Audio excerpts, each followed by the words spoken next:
Well, I think that you kind of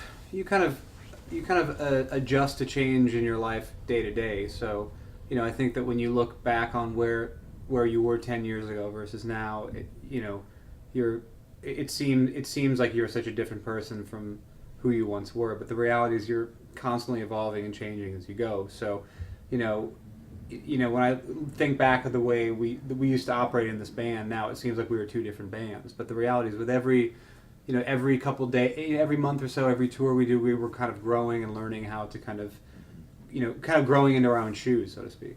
So, and that also is the same for where we are in our lives now as men in our 30s.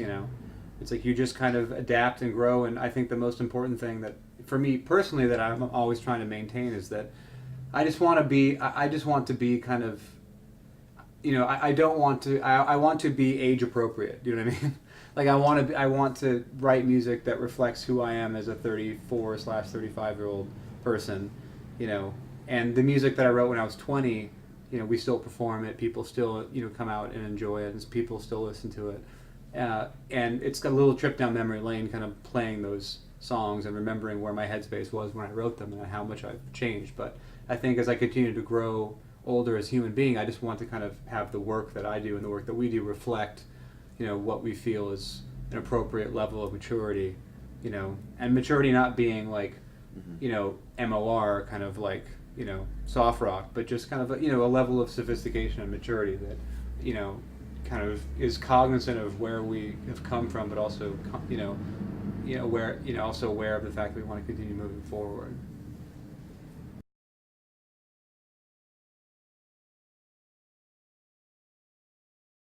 Yeah. I specifically love going to Germany, and I'm really not saying that just because I'm speaking with you right now. I mean, I love going there. I honestly think it's my favorite place to go in on the continent for sure.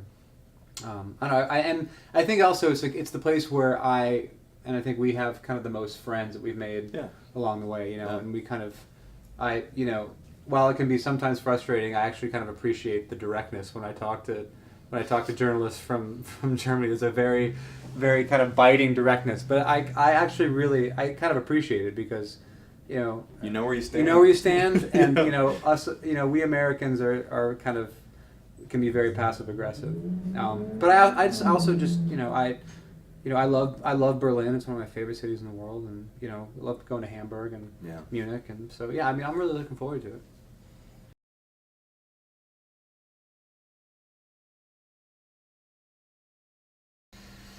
I love nuclear energy because it seems like it's the future. I mean, look, I don't really know enough about power to have any meaningful comment on that. I mean, I think there are a lot of great, brilliant minds addressing a lot of issues around how we fuel and power our world and try and do it with the minimal amount of environmental impact. And it's complicated. I mean, I can barely keep up with the reports on what damage has been done and what that means to the world. And is it safe? I don't know. Is it harmful? I'm not sure. I had never paid attention really or even thought about it. I mean, we live in a state where you can drive down one of the major freeways and off in the you can see big cooling towers and you're aware of a nuclear presence. But it's still it's an interesting problem to solve because I don't know. Clearly, the world has a growing population and it's exponentially growing faster and bigger, day by day, and there's pressing needs for all of them, for the entire world that we have to solve for. And I think science is the way forward. Clearly, it's not. We have to get inventive around and try some things. So. Maybe nuclear energy is just the start, but maybe that's just a stepping stone to a better and cleaner and safer nuclear power, or not even nuclear power, just power grid of some kind. I kind of feel that whenever there's a disaster of this kind of magnitude, there's always a lot of coulda, woulda, shoulda, Yeah.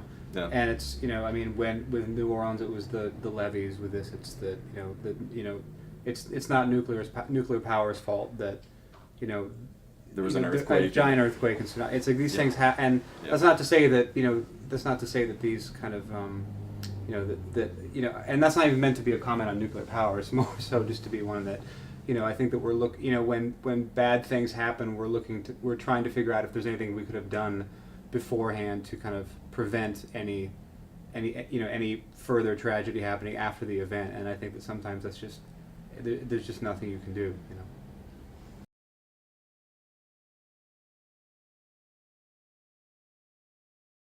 I think the most important thing in my life right now is the balance between my personal life and our professional life in the band. I feel like as I've gotten older, I'm getting better at finding finding a balance between all of the demands and the responsibilities and all of the great things that we get to do in the band, and then all of the demands and responsibilities and all the great things I get to do at home. And I think that maintaining that balance is something that I'm proud of and I'm feeling successful at currently, and I hope to continue. It gives me a lot of I don't know, I'm very happy that I'm in a band with my bandmates that are all going through similar places in their lives at the same time, and we're kind of solving these problems together and helping each other out, and it's definitely is a highlight in my life for sure right now.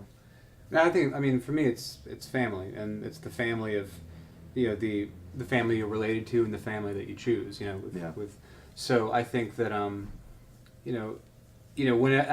whenever anybody kind of struggles through any adversities, the first place you go is to your family.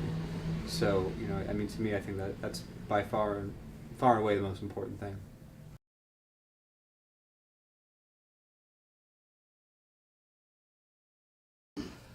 Hey, what's up? This is Ben and Nick from Death Cab for Cutie, and we are very excited to see you when we come to Germany later this summer.